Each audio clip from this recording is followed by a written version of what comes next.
Hey everybody, welcome to week 3. It is day 33 on the self-quarantine count-up. I hope everybody's staying relatively sane and definitely healthy. I hope that's possible for each and every one of you.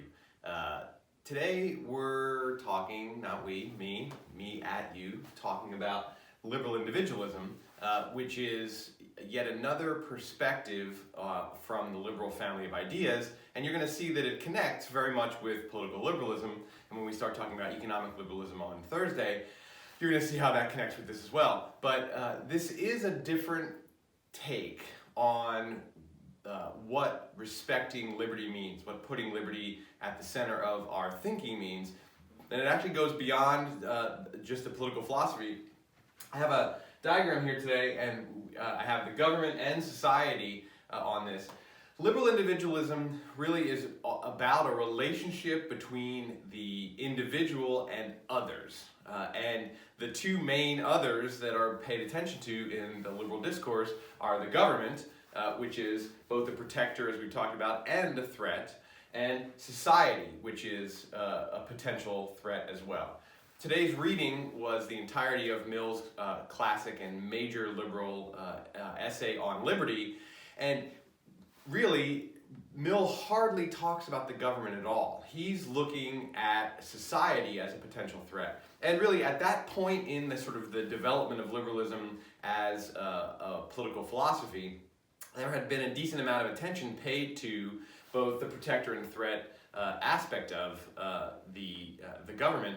And society as a potential threat was really not talked about, right? There wasn't a sense that liberalism was about a relationship between the individual and others. It was really that liberalism was about a relationship between the individual and the government. The primary threat early in the development of liberalism was seen as the government. But Mill brings attention to the fact that there are other threats, and in fact society might be the bigger threat. Now he's writing from the middle of the 19th century from England, where conformism and social pressure and what he ends up calling social tyranny were much more present than in other times and places, and definitely much more present than in the world of the early liberal writers and in the experience of sort of the founding generation of Americans and even Locke, who was in the same country as Mill, but in a different time, or at least his experience was not one where social tyranny was necessarily a problem. So liberal individualism is about a broader stance about the relationship of the sovereign individual to others, to the rest of the world. So we'll see a lot of connections, but it's a sort of bigger picture view. When we start talking about economic liberalism, that's about one specific relationship that will really go through the government. So economic liberalism and political liberalism are very close cousins in this family of ideas. I'm going to discuss the model I've laid out today. I'm starting with a full board, and I'm going to do a lot of gesturing, but not a lot of writing, and my chalk is down, and I'm hoping not to actually sully this diagram with chalk, but it could happen, so the chalk is there ready to go. But I've started with a model, and I'm going to first discuss the model and go through all the different elements, and then I'm going to get to the question that I want in the back of your mind the whole time: why should we accept this model? Liberalism is based on the claim that we should accept this model. We should put the sovereign individual at the center of our thinking, and in the case of liberal individualism, not just the center of our political thinking, but the center of our moral thinking, the center of our sociological thinking, and also the center of our economic thinking. The idea of liberal individualism is that we respect the individual's sphere of liberty. That is the primary thing that we're doing. Other moral, political, societal tasks maybe could get pursued, but this is the primary task. And the primary claim is we should accept this model, not just that this is true about people, but that it is something that we should make true of the world, and that other claims upon what we as a society should do are secondary. And if there are conflicts between what is demanded by respecting the individual sphere of liberty and other things that we might want to pursue, then those secondary goals have to give way. So I'm going to talk about the model, and then I'm going to move to the argument. And you read Mill's On Liberty, which is a very clear, straightforward, almost kind of paradigmatic, straightforward argument for this proposition. And Mill does, he essentially invents what will later become the classic 5-paragraph essay, though it's more than 5 paragraphs, but which is you have a thesis, and then you present your arguments, and you address the counter-arguments, and you show why it is that despite the strength of the counter-arguments, you have stronger arguments in your favor. So Mill really, the whole of On Liberty, it's a great exploration of what it means to actually respect the individual sphere of liberty, but it's also a great model for argumentation. It's very systematic. So Mill goes through and answers why should we accept this model. Mill's premises his assumptions, the way that he goes about making this argument are based on a background utilitarian philosophy. So he's making what would be called a consequentialist argument for accepting this model. In ethical thinking, there are 2 basic models for how you approach sort of moral thinking, but also how you approach moral argumentation. One is the consequentialist model, where you look at the consequences of choices and say, well, we should be seeking to promote some set of consequences, right? Utilitarianism is the most familiar version of the consequentialist argument. It's not the only one, but it's the most familiar, where the consequence that we want to pursue is maximizing overall happiness. And that's the assumption that Mill is making when he makes this argument. In his other works, and particularly in the book called Utilitarianism, he makes the argument for the consequentialist approach. And I'll allude to that a little bit when I talk about Mill, but we don't need to explore fully his argument for utilitarianism. For the point of view of this lecture today and of our course, utilitarianism is one approach to answering this question. The other big liberal individualist thinker who comes at this from also from sort of a moral perspective instead of a political perspective is Immanuel Kant, who makes the deontological argument. And that's the other form of argumentation in moral thinking. Deontological is that we look not at the consequences, but at the intentions, and we pay attention to ends instead of means. Consequentialism is about means instead of ends. Kant provides us with a different deontological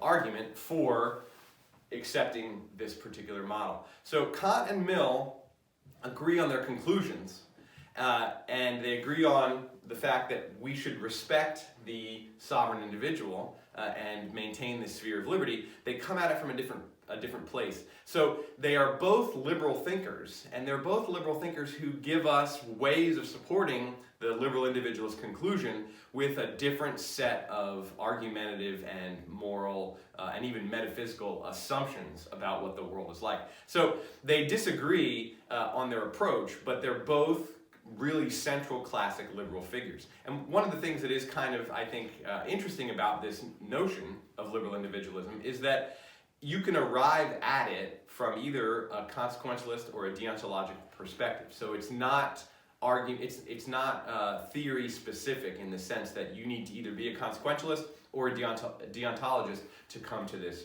particular conclusion. I think that one of the strengths of liberalism as a set of ideas and as sort of an overall approach to thinking about the political, the sociological, the economic, the metaphysical world is that there are ideas that overlap and reinforce each other without actually necessarily being the same as each other. And so we can get to this finish line from different starting places. Now I'm starting to mix my metaphors, but that's pretty common. Okay, so let me just go through the model. It is relatively complex looking, but it actually is pretty simple, and this is going to review some of the things that I've talked about in past lectures. At the center here, we have the individual, right, the person, and they're inside their sphere of liberty. And the sphere of liberty, from the point of view of liberalism, is sacrosanct. It is not to be breached. And the boundary of it is determined by the harm principle, right? When your actions and opinions and ideas don't harm other people, then there's no societal or government power is legitimate in shaping, limiting, regulating, or prohibiting or punishing any of those actions, opinions, or ideas. That's the core concept. Now, one of the things about political liberalism that we saw is that, determining where that harm principle boundary is, that's controversial, right? That is one of those things that there's no right answer. What of my opinions, ideas, actions, words will harm other people and which won't? Part of what we have the government for is to protect the sphere of liberty, to prevent others from invading it. But a big part of it is to determine the boundary. So the government determines and maintains the boundary. We can't really have a liberal philosophy without some kind of boundary maintenance and determination. And as we can see, I put in popular sovereignty, individual sovereignty through popular sovereignty to the government. One of the things about democracy is essentially it's a helper. It's part of the liberal family of ideas, but it's really in a helper role. The reason why we want the people to decide the rules is because the rules are they impact the size, shape, and strength of their sphere of liberty. And so people have a very strong interest in maintaining that. The boundary also protects us against the potential threat of society. Because society wants to essentially determine the actions, opinions, and ideas of individuals. It's not as though society is this sort of monster, or this beast, or this conscious entity that's trying to do that. It's just an effect of what other people's actions, right? We want other people to think the way we want them to think so that they will do the things that will serve us or that we think are correct. We can't help but want to have an influence over people's conceptions of the good, right? And in fact, society not only people want to have an influence over it, that's how you get ideas for your conception of the good. It doesn't even make sense to pursue a conception of the good, to conceive of a conception of the good without societal influences. As I've said it numerous times, part of what is behind this, behind both of our versions of rationality, is an inner monologue. We talk to ourselves, and we talk to ourselves in a language that is itself a societal production. And then the ideas that we get come to us from others. They don't just bubble up from inside of us, right? Whatever your first conception of the good is, comes from your family, comes from your upbringing, comes from the peers that you have around you, the experiences that you have, and the ideas that come to you that way. In order to be able to actually break out of a conception of the good that is just singular, that's just given to you, right, that's determined by your upbringing and by your youthful experiences, you have to have other ideas, you have to have other perspectives. And where do those other ideas and perspectives come from? They come from other people. So society can't help but be an influence. And liberals understand that. Mill understands that society is something that we need, that it provides us with ideas, with resources, with protection, with connections to other humans, with emotional support, all of that kind of stuff. But it's also a potential threat. So much like the government, which we need to protect us, to first of all determine the boundary and then maintain that boundary, but then it becomes a threat because when other people are deciding on certain rules, they may decide in a way that is invasive to your individual sovereignty as opposed to protective of your individual sovereignty. Society has a similar dual relationship. It's both influence, and a necessary influence, and a benefit, and it's a potential threat. So there's always that interplay. Part of what liberal individualism is asking for is to maintain that tension, but to maintain that tension with an eye on doing whatever is possible to make sure that people get to determine their own actions. They get to form and express their own opinions and ideas. That they get to use their rationality in these two particular ways, right? I've now settled on I've referred to this to creating your own conception of the good by various terms. I'm going to just settle on one so that I don't have to keep saying multiple ones.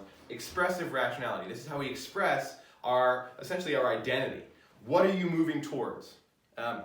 For me, I was raised to think that the good was happiness. And that's a common conception of the good, absolutely. And I certainly don't want to say it's wrong just because that's what I was raised to think. There's no right or wrong. That's part of this is our rationality is not trying to find the correct path in the universe. We're trying to find the correct path for ourselves. It's an expression of ourself. And ourself, of course, our early self is largely a product of societal, family, cultural influences. Peers, parents, siblings, the cultural messages we're getting. The development of expressive rationality means that we are able to take these messages, these influences, these perspectives, and process them through our own individuality, our own unique perspective on the world, and come up with our own conception of the good. You may land on the same conception of the good that you started with, but if you don't land on it after having essentially explored the different possibilities and either tried out through an experiment in living your own life or just thought through it, you really are not a sovereign individual. You have to be able to actually say, yeah, my conception of the good actually comes from me. The ends that I'm pursuing, the goals that I am out here seeking, really are a result of me. Even though, as we know, they're never going to be fully 100% you because they come from all these influences. Whatever your upbringing was, you're always going to be relating back to and potentially against that upbringing. And let's say you change your conception of the good from what was given to you as a child to what you have as an adult. The thing that changes to is going to come from ideas. It's not going to just come from somewhere inside of you. It's going to come from ideas that you get from other people. And part of what the process of your expressive rationality is how do you take all of those things in? How do you take in all of those different influences and put them together in a way that is uniquely you? And it doesn't also, I've said this before, but I think it bears repeating endlessly, is that just because you settle on a conception of the good, it doesn't mean that you have to stay settled on the conception of the good. In a way, part of being a sovereign individual is always holding open the possibility that you're going to change your conception of the good. It's a process. It's not a goal. It's not as though, okay, well, I was raised to think of happiness, and then I go through the process of exploring all the different versions, and then I come down to spiritual unity with the oneness of all things as my end, and I'm done now, right? I've explored and now I'm done. You're done provisionally always. Your conception of the good is a conditional set of ends. And maybe that conditional set of ends is the one that carries you through all the way through the end of your life. That doesn't mean you did something wrong either. It just means that there's always the possibility of reshaping what it is that you're orienting yourself towards. This is an extremely important form of rationality, and it doesn't get talked about a lot by the early Enlightenment thinkers. As liberalism develops, the idea of diverse conceptions of the good it emerges as kind of an emergent property of what it means to respect the sovereign individual. Obviously, our instrumental rationality is how we pursue the good, the means that we use. Our rationality directs us towards ends and then gives us the ability to determine what means move us towards those ends. And again, just because we are using our instrumental rationality doesn't mean we're actually going to get closer to achieving these ends. We make mistakes. Even when you actually use your instrumental rationality in its sort of purest form, and it isn't mixed with instincts and desires and emotions and outside influences, you can still make mistakes because you don't necessarily know that a given choice is going to move you closer to as opposed to farther away. But part of what the rational individual does, the instrumentally rational individual does, is makes choices, sees the consequences of those choices, and determines whether or not that's moving you closer to or farther away from the ends that you are seeking. So there's a kind of an ongoing self-help aspect to our rationality. Our instrumental rationality is gathering information, making cause and effect predictions, and then reflecting back. So there's, in both forms of rationality, there's kind of this ongoing reflective process. Now, I mentioned this a couple times, and again, it bears mentioning again, is that while liberalism sees this form of rationality these forms of rationality as being both essential to human nature and something that should be respected, they aren't just born into us without further development. Part of what we need to become full individuals, we don't just land like this, right? This has to be developed, is our potential to conceive of our own ends and to evaluate the world in an ongoing way so that we can effectively pursue our ends. That requires training. And here, as I showed, part of what the government is supposed to do is to help train us to be instrumentally rational, right? Through having some kind of basic education. If we don't get trained or cultivated, who does that for us? Well, I haven't put it up here, and I don't want to sully it. An earlier version was, well, that was the family's job. That's the community's job. That's society's job, is to do that. And so just imagine there's also a train line going over here. Society also provides us with perspectives and ideas that help us to develop our expressive rationality. So rationality is, from the liberal point of view, it's fundamental to our human nature, but it doesn't just click in automatically. It has to be cultivated. It is a potentiality that must be cultivated. The big liberal moral claim is that this capacity is superior to other capacities and worth cultivating, right? Instead of just abandoning us to the fact that, well, we're going to be influenced by society. Our conceptions of the good are going to be limited to the ideas and perspectives that come to us and are going to be heavily determined by our upbringing, by our culture, by the community we find ourselves in, by the peers that we interact with, by the experiences that we have.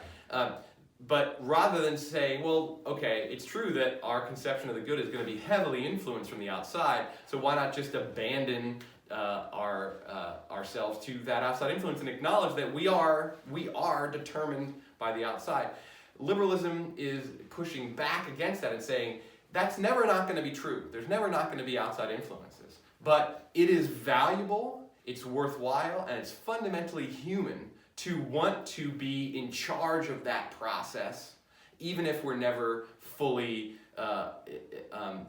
determining the outcomes just by ourselves. So it's worth cultivating the desire and the ability to come up with your own conception of the good. Now, as I've said before, and we'll explore this in the future, there are other philosophical viewpoints that say, no, it's actually inferior to put that in people's hands. And if you think about it, it is a lot of pressure, right? There's a lot there, and there's a reason why you can and should be critical of the notion that people should be in charge of developing their own conception of the good.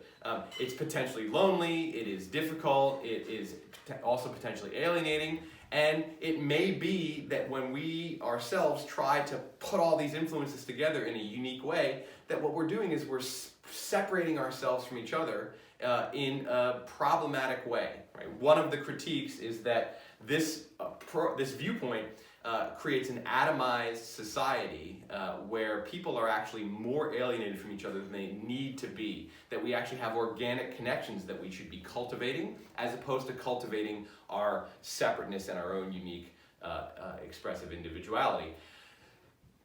We'll get to that later in the course, but I just want to note here that liberalism is taking a moral stand, a normative stand. This is a good thing to cultivate these things. And then, of course, once you determine that it's a good thing or claim that it's a good thing, you then have the task of doing that. Okay, so the sphere of liberty means that so far as your actions only affect yourself, then you get to do what you want.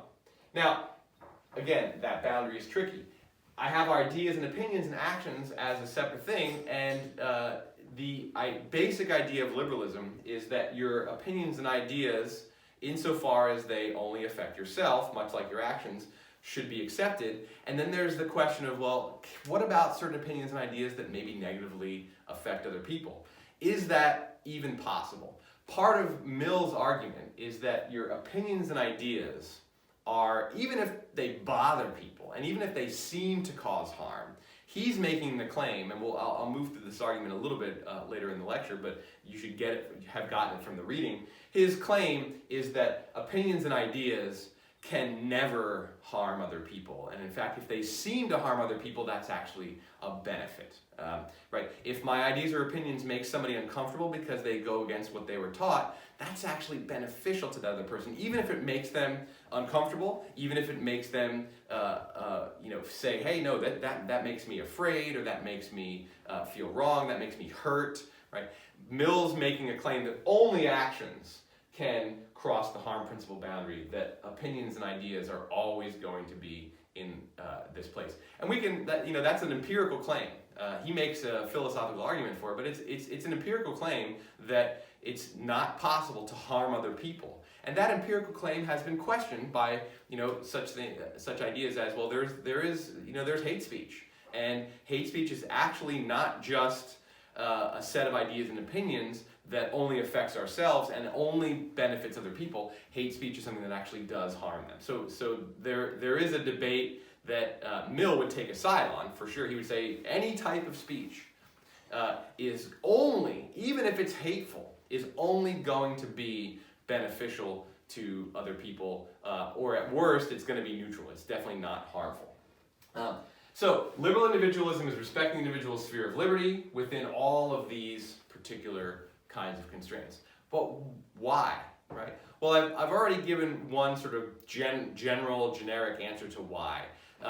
It's valuable to accept and elevate our rational capacity as a thing that is true of us as human beings, and it's a better thing to do than competing ideas.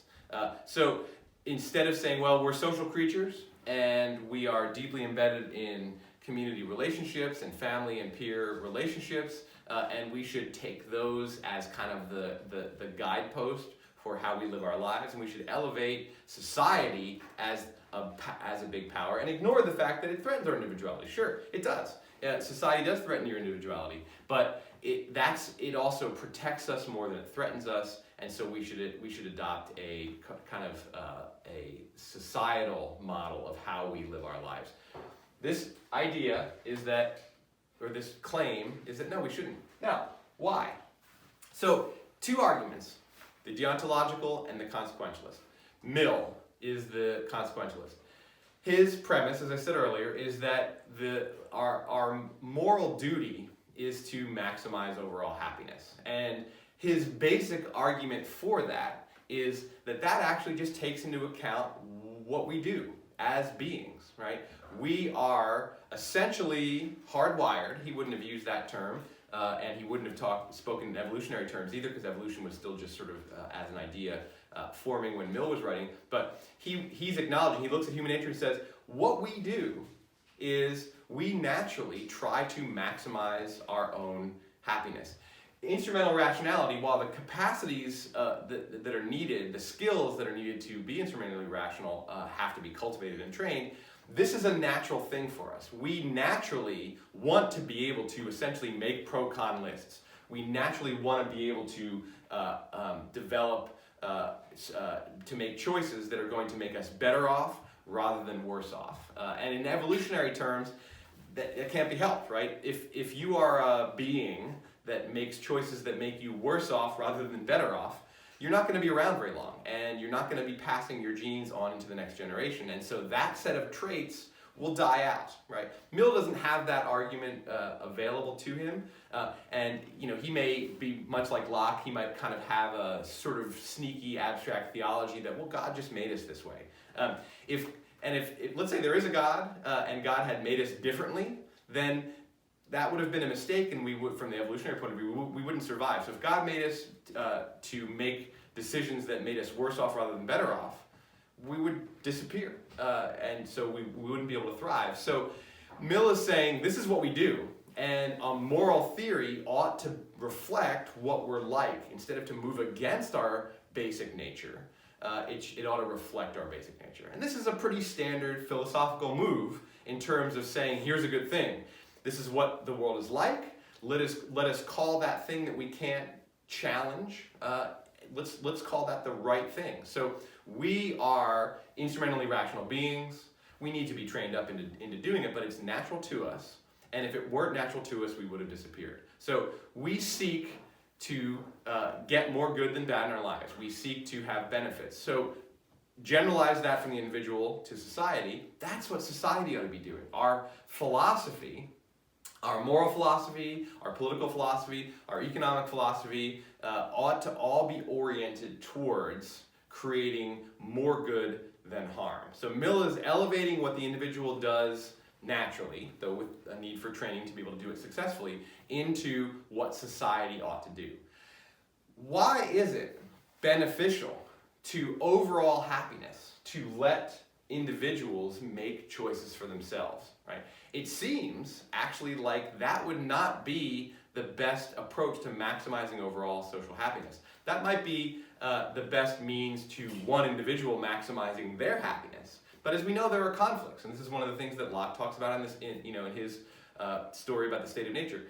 As people pursue their own ends, they're going to run into each other. There's going to be conflicts, and so we're going to actually have, while some people are maximizing their overall happiness, other people are going to have their happiness reduced by other people pushing for that. Like my happiness might be enslaving a bunch of people, and if I am stronger and cleverer than those other people, and I can actually do that, haven't I created a lot of harm by pursuing my good? And won't it outweigh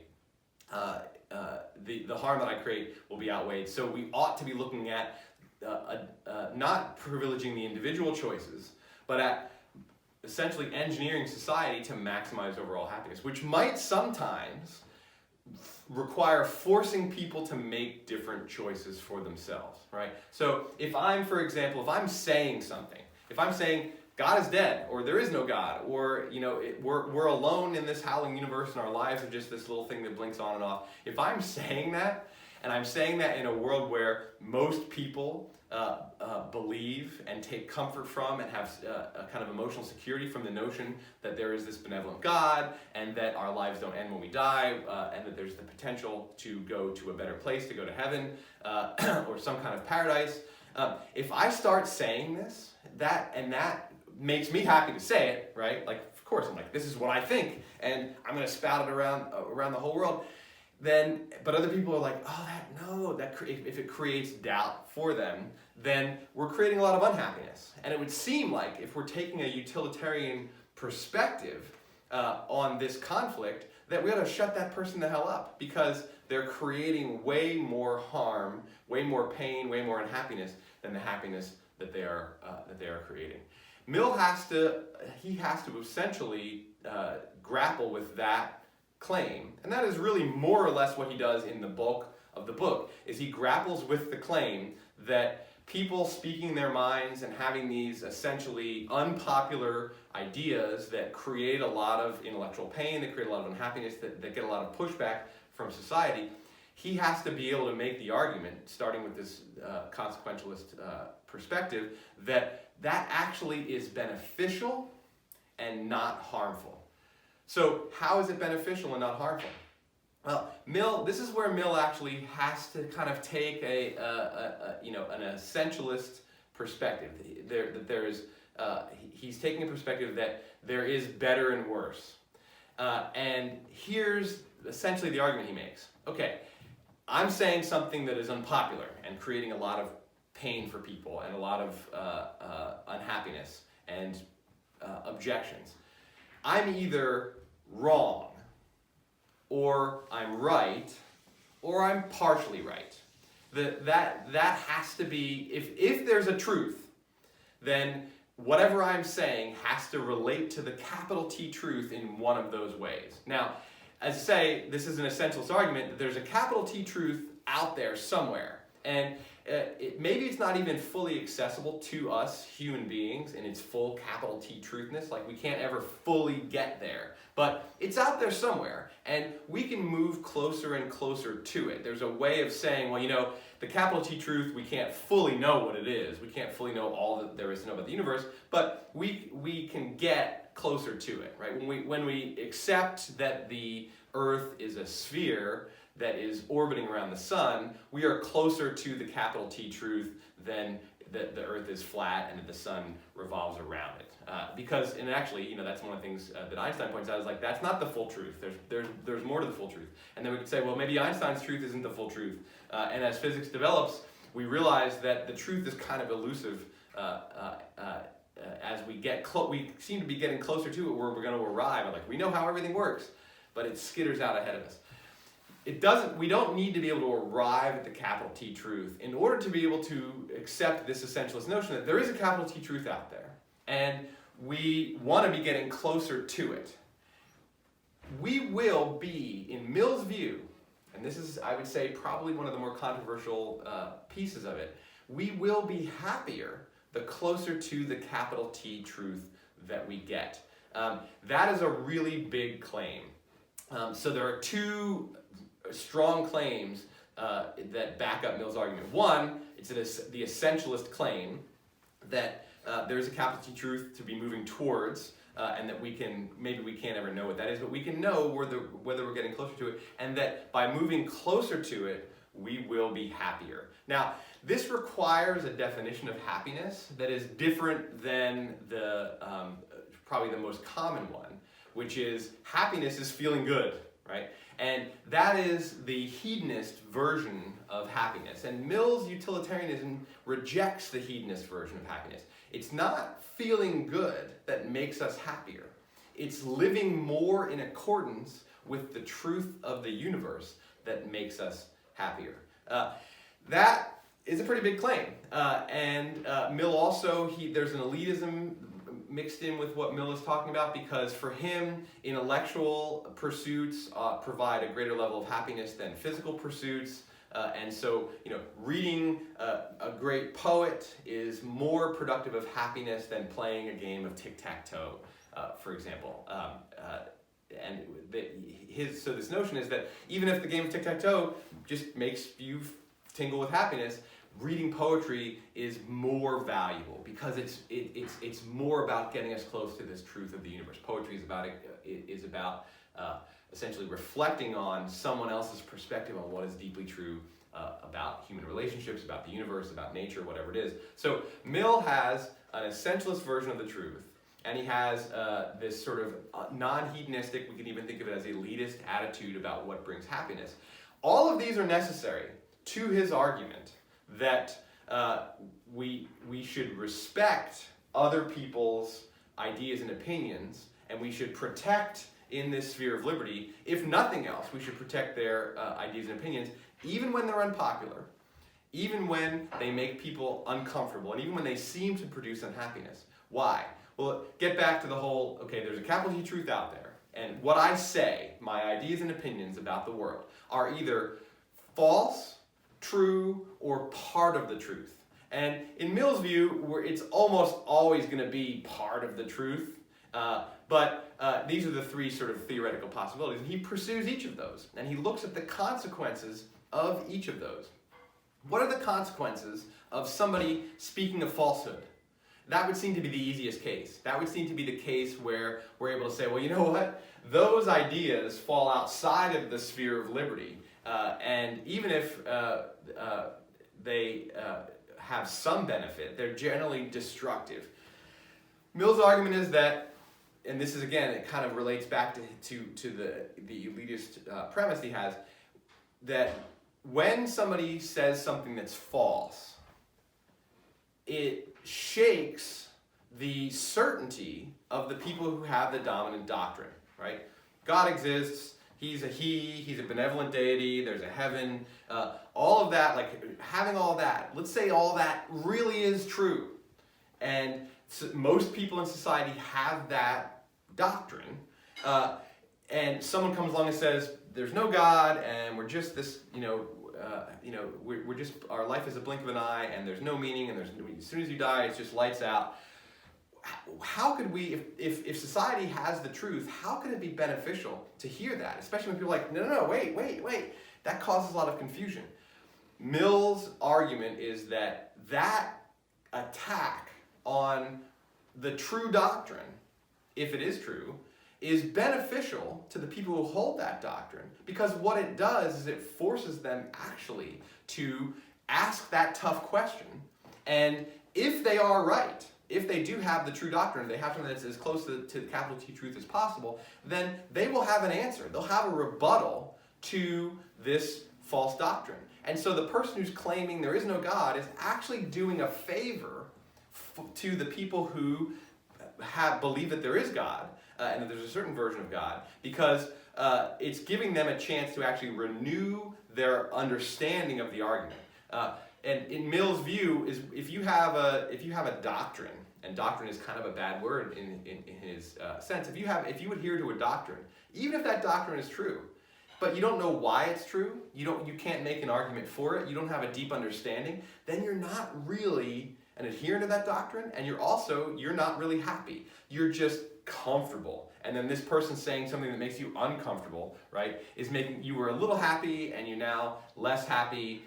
For Mill, what that discomfort produces is it produces the desire to explore and say, hey, why is my doctrine true? It forces society, it forces specific individuals to confront their own lackadaisical attitude towards the doctrine. And what it does is it gets them to exercise their rational capacities, to think about it, to reflect, and to come up with a reason why they should stick to that doctrine. And that is better. You're happier when you actually know, this is Mill's claim, you're happier when you actually know why it is that you believe the things that you do. But having the true doctrine is okay. Having a deep understanding and a sort of argument-tested understanding of the things that you believe is productive of greater happiness. So the person who's spouting this false idea, while it might make you uncomfortable and it might make you doubt, is actually, in Mill's view, doing you a favor. So this is producing greater happiness overall. Now, there are a number of assumptions that Mill's made that I've laid out. It's also a process, right? It might be that it creates short-term unhappiness, as the people who hold this doctrine are like, what? We never heard that before. What do you mean there's no God? And we're just like, as soon as we die, lights out. Like, what? That's horrible. I feel insecure. What? I die and then I'm just gone and I don't reunite with my ancestors in the afterlife. But that kicks off a process that is innate in us because we have this rational capacity of reflecting upon our ideas. Now, that's if the unpopular idea is false. What if the unpopular idea is true? Well, if society is adhering to a false idea and adheres to the truth, and that makes people unhappy, right, in the short term, if then people say, oh, there's no God, oh my God, we really do, that's correct. We need to reorient our lives. Again, I don't have to go through the whole process of it, but that will ultimately make us happier because instead of being far away from the capital T truth, that unpopular expression will move us closer to the truth, right? So just to use the sort of the round world, flat world analogy or example, when people thought the world was flat, they were happy enough because they were getting along and there was nothing out there. Like, you look around and you're like, yeah, it's flat and the sun goes up and down. Like, that's great. But what that false notion did is it limited our understanding of how the universe worked. And by having a limited understanding of how the universe works, we're less able to advance our own ends, our own happiness.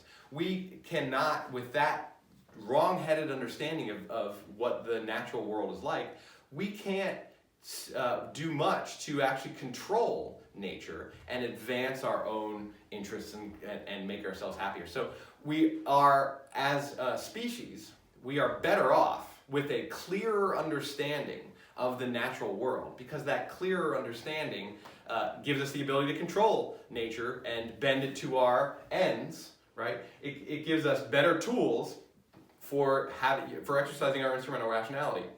So that's an example where we want to get closer to the truth. And part of the problem is that if you're standing here and you are really distant from the capital T truth, but you don't know any different, and you look backwards and you say, well, we're better off than people were before, or you don't even understand what people were like before because you don't have history, you don't have information. You're like, yeah, we're all right, we're decently happy. And then this person comes along and says, everything you think is true is false, like the world is not flat, the world is round, and X and Y and Z, and that's going to set you back in happiness. But if that then disturbs you and wakes you from this sort of dogmatic slumber, as the phrase goes, and gets you being an individual, but mostly you being society, moving closer to the capital T truth, then ultimately we are going to be better off. So if the utterance, that the unpopular utterance is false, it helps us to also understand our own true doctrine better, and that, for Mill, is productive of more happiness.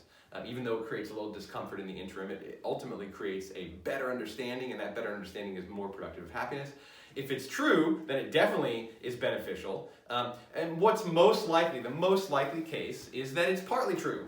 And by being partly true, what it does is it kind of shakes up other people's ideas and forces them to, one, examine their own arguments, to come up with and to have fresh in their minds the argument for why what they have is true, but it's also probably going to move people at least incrementally, and society at least incrementally forward.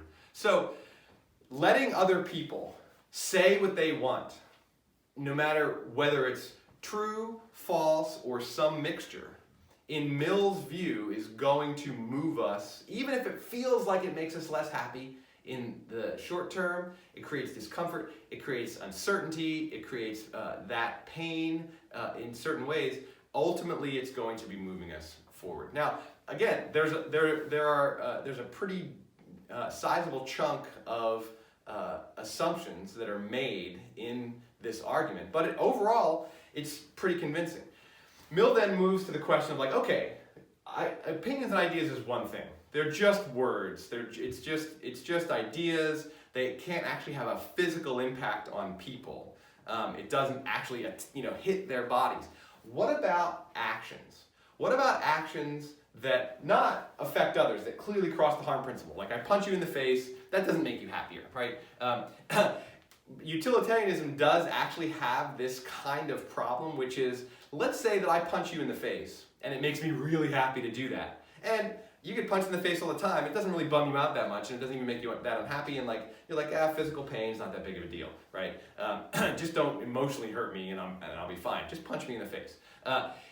Utilitarianism has this problem that, well, if somebody gets more happiness out of punching someone's face than they create unhappiness, doesn't that mean that punching someone in the face is morally correct?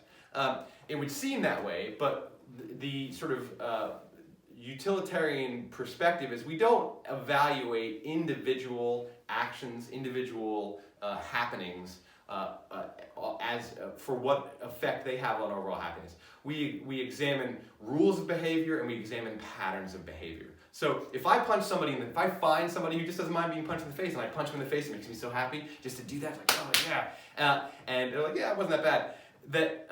That doesn't make that a permissible action, because the basic pattern of people punching other people in the face is going to, overall, it's going to create, first of all, it's definitely going to create a lot of unhappiness, because some people who don't like getting punched a lot are going to get punched. But also, it creates uncertainty and fear that cannot be outweighed by the specific happiness that comes from the punchers. So we need to examine from the utilitarian perspective that Mill has, looking at patterns and rules of behavior as opposed to individual behaviors, we need to examine what these patterns and behaviors are like. So if we physically assault other people, generally that's going to reduce overall happiness. And so that's why the harm principle is there, right? The harm principle, Mill actually is the first one who names the harm principle. For him, the harm principle isn't some abstract natural boundary around us. It's a boundary that makes sense because of the utilitarian argument. When we let people take actions that physically harm others, we decrease the other people's happiness, and we also create fear and uncertainty that contributes to unhappiness. So in general, our actions that harm other people are not in our sphere of liberty, right? So society, other people really do have a claim on our behavior. Unlike thoughts or actions, which even if they seem harmful, are beneficial to us, and especially if they shake us from our dogmatic slumber, they're actually really beneficial to us, whether they're true or false. or have half of the truth. Mill's just like, that's beneficial to us. Other people telling us what to do. Now, why should we let our actions that only affect ourselves physically, why should society tolerate that, right? Doesn't the example of people doing what they want, doesn't that potentially undermine social cohesion? Doesn't that potentially create a lot of unhappiness as people, like see others living in ways that like, oh, that's gross and weird and and bad, and you're like, and my children are seeing you with your pink mohawk and all of your tattoos and all this stuff, like that's harming. To Mill, when you take actions, when you live a life that essentially is expressive of your ideas and opinions, right? You're not harming other people physically, and you're only harming them mentally because they don't like what they see, right? Your way of life bugs them, and that would seem to be a problem from the utilitarian perspective, because if it's creating a lot of unhappiness out in society, that unhappiness cannot be outweighed by your individual happiness that you get from getting to do your own thing, right? I'm doing my own thing, and fuck you. And people are like, no, that's horrible. Mill makes a similar analysis to our actions that only affect ourselves to the analysis he makes of ideas and opinions, which is that when you do this, you're providing an example of how to live a human life that is either true, false, or contains part of the truth. Your lifestyle, which is not a term Mill uses, but definitely is a term that can easily be understood as what he's talking about. Your lifestyle either is closer to the true way of living, farther from it, or or it's either closer or farther. It's not going to definitely be the right one. So it's a partial truth. Again, much like ideas, if you create discomfort in people by your way of living, even if they reject your lifestyle choice and they say, you know what, I'm not going to cover myself with tattoos and wear a mohawk and have an anarchist symbol on my black leather jacket, I'm not going to live like that, right? It's a classic example of a nonconformist. Well, why am I living the way I'm living? Why am I living what that guy's calling a straight life? Like, why am I being so establishment? It's going to, similarly to someone's words and opinions, other people's actions are essentially a physical manifestation of their ideas and opinions, and they are no different than those ideas and opinions. As long as that person doesn't physically harm me, their example is really, actions that impact yourself are really just ideas and opinions made three-dimensional and physical in the world. And the same process, the same argument that Mill makes about why unpopular ideas are actually beneficial to people, even if they're false, right? So your way of living is bad, right? You're doing it, like you're smoking, you're drinking, you're being self-destructive, you're wearing them all, you're covering, you're putting tattoos in your face so that you can't get a job. All of this stuff, all of these kind of classic critiques of these alternative ways of presenting yourself to the world. That, yeah, it's like, oh, my kids are seeing that. Oh my God, they can't. You're gonna make their lives worse. From Mill's point of view, if that is a bad way of living, then seeing it is going to make people think like, well, why is that a bad way of living? I was just always told that was bad. I was raised that way. I have these preconceived notions. Now I actually have to confront my own preconceived notions about alternative lifestyles. And I will either change my way of living. I'll be like, yeah, you know what? You really can just look the way you want to look.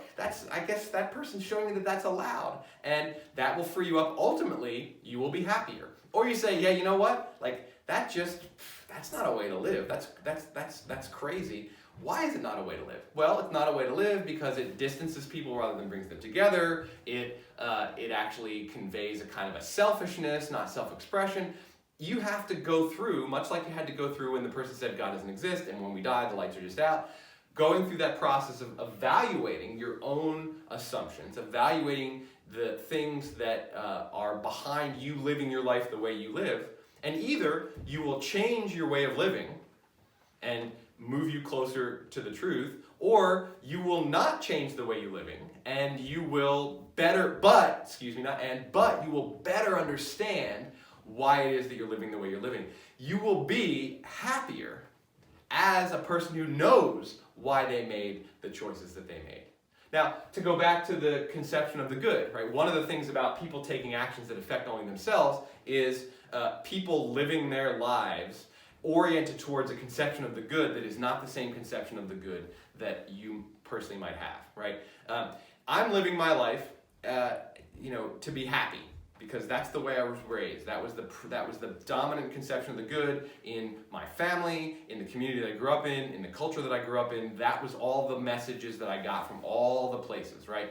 Your job as a human being is to be happy. And when you're unhappy, that's a problem, and you need to use your instrumental rationality to figure out how to get happy again. Then I see somebody who's living their life not oriented towards happiness, but living their life oriented towards spiritual unity with the oneness of all being. And I use this as an example because that was something that I saw when as a teenager, I started to be aware of the fact that that was a different conception of the good. I didn't have this language for it right away, though I did start reading Kant and Mill when I was 17 years old, so I started to get this language for it. But I started to see, it was like, wait, there are people, and they're not actually living their life to be the happiest. In fact, happiness, it's not that they're making themselves unhappier, it's just that happiness isn't even a metric. They're not using that value to determine whether or not their choices are the right choices for them or the wrong choices for them. They are using an entirely different value system. And that can shake you, for sure. And in Mill's perspective, it should shake you, right? If you see other people living their lives oriented towards different conceptions of the good, hopefully you're paying enough attention to be shaken by that, because otherwise it's a waste to you, right? Now, of course, there's gonna be a lot of examples of life that you don't see and that are wasted on you, but when you see somebody pursuing a different set of ends than you are, that has the potential to, and ultimately, if you're living your life with attention to what's going on around you, it will shake you. And you might then say, oh, wow, that's a value system that I think I'm going to try, and I'm going to see if that feels like an authentic expression of who I really am. And it's going to open you up, and now you're going to change your actions. Maybe you're going to be less happy in the sense of like, well, I was pursuing happiness, and so now I'm pursuing spiritual oneness with all things, and happiness isn't even on my metrics anymore. You might think, well, doesn't Mill object to that? No, because for Mill, happiness is not just this pleasure. It is essentially an overall orientation to doing better for yourself. As you take more control over your conception of the good, by confronting other perspectives and other conceptions of the good, and then actually maybe saying, well, I'm going to give that a try. Or if you don't give it a try, you're going to be exercising your intellectual capacity to say, no, here's why pursuing happiness is the right value for me. And then you're going to run into someone else who's not pursuing spiritual oneness or happiness. They're pursuing service to others. And then you're going to look at other people who are pursuing power and control and influence. And you're going to look at other people, and you're going to see people who are seeking to just like create an interesting artistic lifestyle, and they're trying to leave a story, whether that makes them unhappy or not. You can look around, and you're going to see what Mill would call experiments in living. What we would think of as different lifestyles, but I think of as sort of as the active emanation of what it means to pursue different conceptions of the good. We're going to see all kinds. If we have a society that actually tolerates this, which is what Mill's arguing for, you're going to see all of these different conceptions of the good, and that so they're all going to be influences from outside of you because you didn't have them from deep within you. It's not as though we have a catalog written in our DNA of all the different conceptions of the good, and that naturally, if left alone, we'll go through and process them all. It takes other people living out their values, living out their conception of the good, to show us that that's possible, and to get us then to engage in the process of using our own expressive rationality, right? If you just pursue the conception of the good that you were left with, you might be using your instrumental rationality, right? You might be using the tools that pro and con lists, cost-benefit analysis, gathering information, critically assessing it, making cause and effect predictions, all of the features of instrumental rationality. You might be using that side of your rationality. That means you're using part of your human capacities, but you're not using your expressive rationality. You're not using your ability to evaluate different ends and choose your own ends.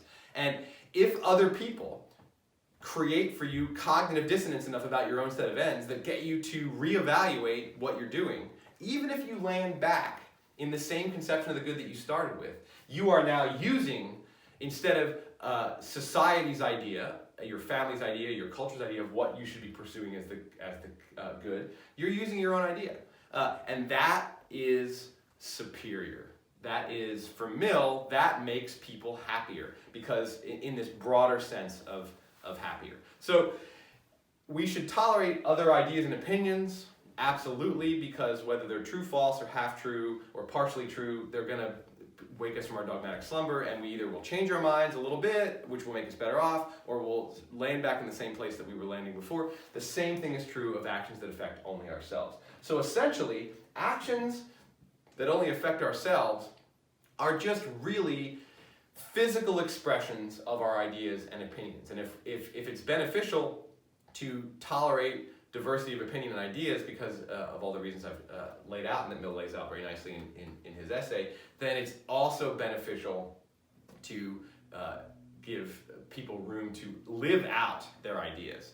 And then Mill also points out, he's like, if we tolerate ideas and opinions, because there are going to be a lot of people who do, but we don't tolerate people living out those ideas and opinions, we're not really tolerating their ideas and opinions. We have to not just hear them, we have to allow ourselves to see them lived out in a particular way.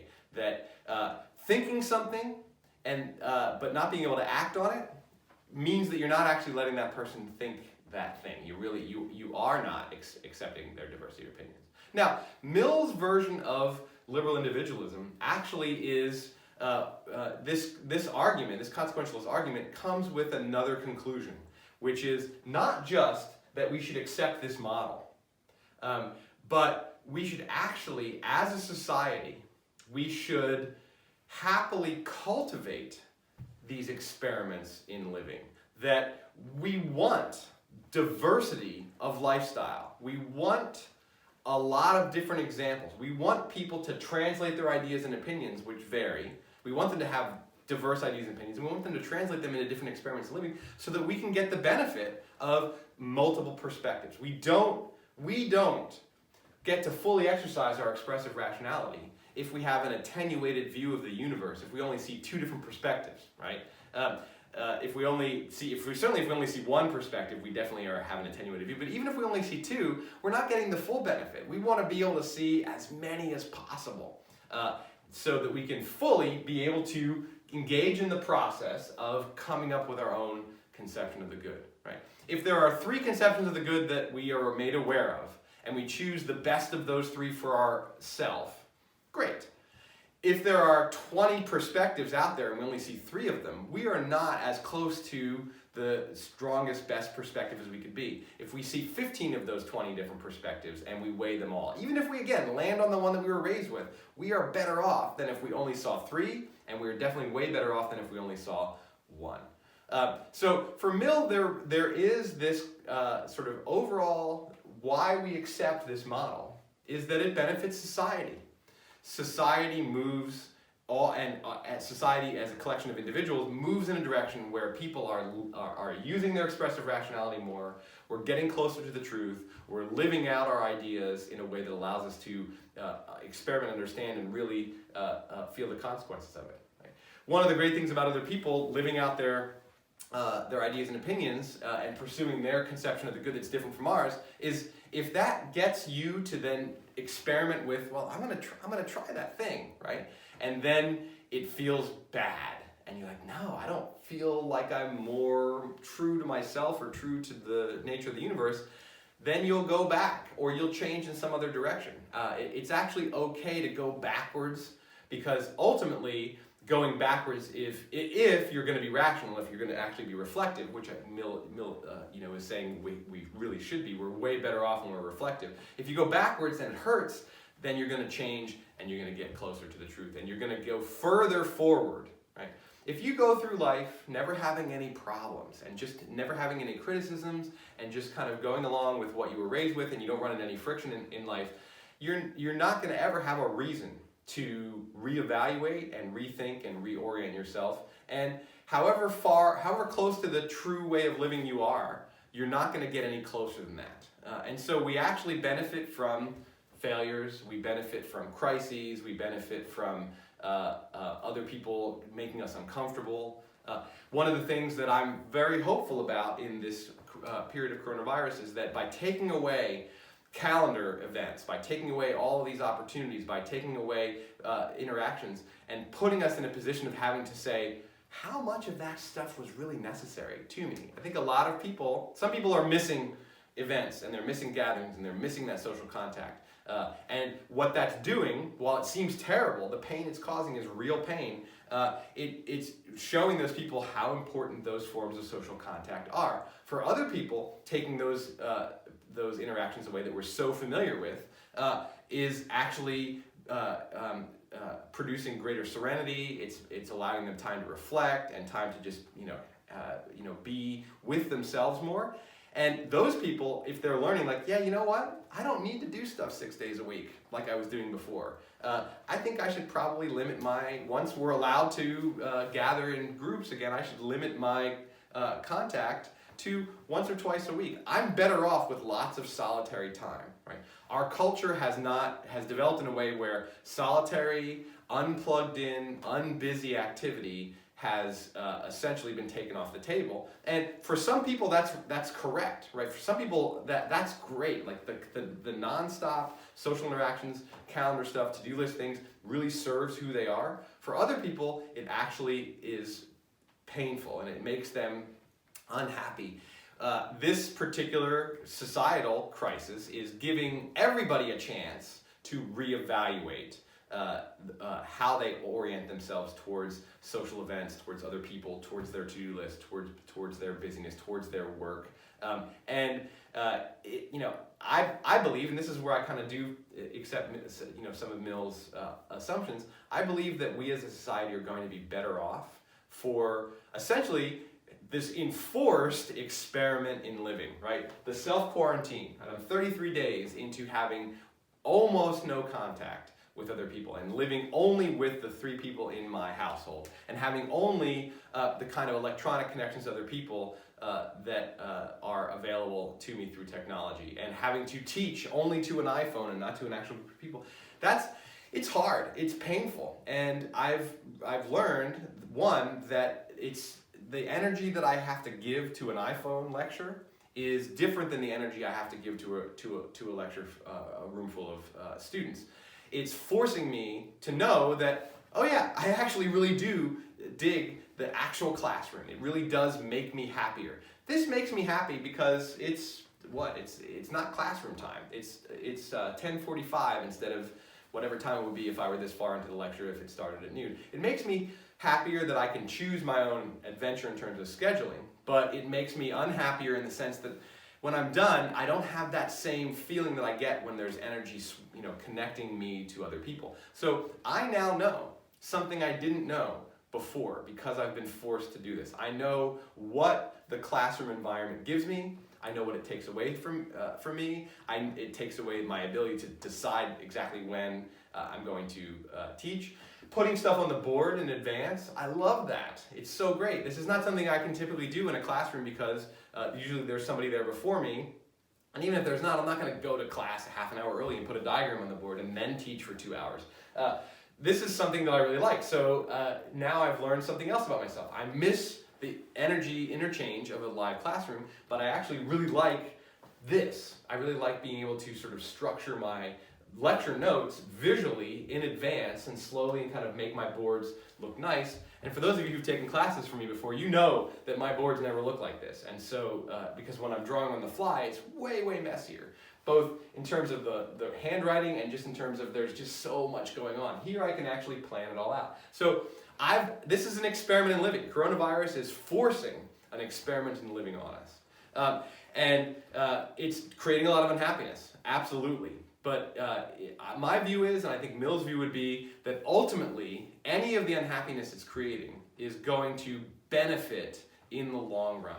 And there are people out there who are suffering, right? I definitely don't want to make it seem like everybody has a gutted calendar and a gutted to-do list, and that they have time to reflect and pay attention. That's true for some people, and I feel very privileged that I happen to have all of that opportunity. Other people are out there working their butts off and making sure that people stay fed and housed and cared for, and they have less time and they're busier.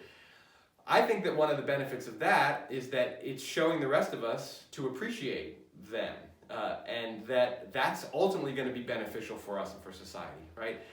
No one's ever going to look at a grocery store clerk the same, because in the past, grocery store clerks were at best just a pleasant person that you passed by, and had a tiny little interaction. At worst, they were annoying, they were slow, whatever they happened to be. Like, there was just, now we have an appreciation of the fact that, oh wow, everybody who works in a grocery store is actually doing crucial work for us to sustain the lifestyle that we have. So we're going to have a greater level of appreciation, and that, I think, is going to be a net benefit in happiness for those of us who feel the greater appreciation, and for the people who are themselves more greatly appreciated, right?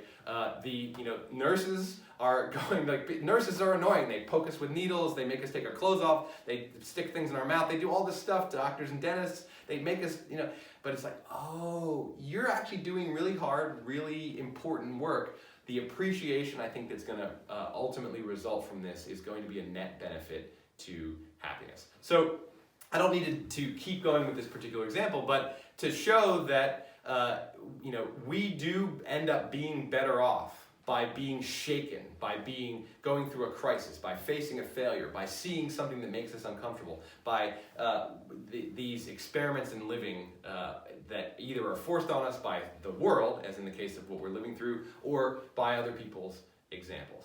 So that's Mill's consequentialist argument. Let me just talk quickly about Kant's deontological argument, which is, I didn't give you a Kant reading because I wanted you to read the entirety of Mill, but if you're interested in reading Kant, just go out and find some Kant. I should probably give you a recommended reading, but I'm not going to do that. But why should we accept this model on the deontological argument, from the deontological perspective? Basically, what Kant is saying is that we as human individuals, we are ends in ourselves. We are, as sovereign individuals, we are beings that are capable of producing our own conception of the good, right? And we ourselves are beings that deserve respect as ends producing beings, right? And so when we look at each other, we shouldn't see each other as a means to an end. We should see each other as ends only. Why? Because we have this capacity built into us, and we should respect everyone else's capacity. Well, why should we respect other people's capacity? Why shouldn't I just want to be an end in myself and use my expressive rationality, but actually then also, since other people are in fact part of the pathway to my happiness, why shouldn't I treat them as means only? This is where Kant makes his moral argument from a metaphysical perspective. And the metaphysical perspective is this, and as I simplify it, it may lose, or as I summarize it, I may lose some of the complexity, and so it might seem ridiculously simplified. I'll try my best here. What we do is essentially a combination of the way our minds are hardwired. And again, Kant didn't use hardwired, but I think he would have used that term if he'd known what it meant. We have essentially a built-in set of categories of understanding. Now that's Kantian language for hardwired. We have a built-in set of categories of understanding, and the way we make choices is a combination of the categories that we bring to the world and what we experience in the world. Kant sees those categories of understanding as being universal. We all have the same categories of understanding. Some of us can process more quickly than others. Some of us are actually missing some of the inputs, like some people can't see or hear or taste or smell. But we all have the same hard wiring even if sometimes there's some wires that are snipped or some inputs that are stronger or weaker for certain people. We all have the same categories of understanding. And Kant's actually, it's kind of interesting because he also is like, that's what we are like. We don't know what other kinds of beings are. There could be other sentient beings with minds that bring a different set of categories to the world that, like our sense of three-dimensional space and of time as kind of a linear thing, to Kant, that's one of our categories of understanding. That's a concept that is hardwired into us. And we don't even know if that's what the universe is like. That is what we bring to our experience of the universe. The universe is the way it is, and we can only understand the universe via our minds, and our minds have a certain set of categories that are built in. So there's this universal set of categories, not universal to the universe, but universal to human beings. When we go to make moral decisions, when we're looking morally, what Kant says that we should be doing, much like Mill says that because we're essentially as instrumentally rational beings, Mill is saying we're trying to make ourselves better off rather than worse off, so we ought to follow our moral evaluation ought to follow that natural way that we go about making decisions as individuals. Kant is saying a similar thing. He's saying that's true of us. We are all beings we human beings are all beings who see the world the same way, and we see it through our rationality. And since we see it through our rationality, we should universalize our perspective on the world. And the universalization goes this way. I want to be respected as an ends-producing being. And since I'm no different than anyone else, everyone else wants to be respected as an ends-producing being and not be treated as a means only, right? I don't want to be a means to someone else's ends. I want to be an end myself. And then Kant is saying, so we have to universalize that. Much like Mill is saying we need to universalize our pro-con, happiness-seeking nature, Kant is looking at a different side of us and saying the same thing. Let us take this from the individual level and generalize it out to society. So when we do that, we have to respect other people. And what that means is we have to respect their sphere of liberty. We want our sphere of liberty to be respected. Other people want their sphere of liberty to be respected. Those are true. We should therefore do that universally. So we not only want to have our individual sovereignty respected, we want to have as big of a sphere of liberty as possible, but we also want everyone else, or we should want everyone else to also have as big of a sphere of liberty as possible. Our natural tendency is going to be, and this is where I would say that sort of the evolutionary argument goes against Kant, our natural tendency is to want to take up as much space as possible and at the cost of other people, and they take up smaller space. We don't care about that. Kant is saying we should care about that because we're not just ourselves, we are each individual. We're all the same. We're equal in this sense. We're unequal in a lot of ways, but we're equal in the sense that we all are ends-producing beings who want to be respected as ends in itself. So it's actually a lot less complex argument from the deontological point of view as to why we should respect individual sphere of liberty. Does it benefit us as a society? That's Mill's argument to do this, to respect the sphere of liberty. Does it respect our fundamental individualism as ends-seeking beings? That's the deontological argument. Either one of those arguments points in the same direction, points in the direction that we should accept this model. Now, clearly, there are some tensions here, and this is one of the themes of this, at least the first half of the class, is that liberalism, in all of its guises, political, societal, economic, it produces tensions that cannot be erased. Society is a threat and an influence. We can't get rid of the influence when we get rid of the threat. The government is a protector and a threat. We can't have one without the other one. There are these fundamental tensions. I'd say a big portion of what it means to accept liberalism overall as a set of ideas in its general nature is to accept this tension, to accept the fact that putting the individual at the center of our political, economic, societal, personal thinking is not without tensions. But what we are attempting to do is to hold that tension in a place where we can actually not either say, well, we need to ignore society and just do our own thing and there's no boundaries. Or, well, since society has an influence, why not just let society be the influence? We have to hold the balance there, and that's a tricky ongoing thing. We're definitely going to see new tensions, or I shouldn't say new tensions, different tensions arising when we explore what economic liberalism is asking for in terms of what is true that we're going to be respecting in people's sphere of liberty. And there's going to be a conception of what our rights are, and there's going to be a conception of where this boundary should be and what kinds of thoughts should go into determining what that boundary is, that are going to come from a different angle than Locke and Rawls and Mill and Kant bring it. But all liberals are looking essentially at that boundary and keeping this sort of smiling individual at the center of our thinking. All right, that's liberal individualism. Signing off from day 33 of self-quarantine. I'll be back later this week.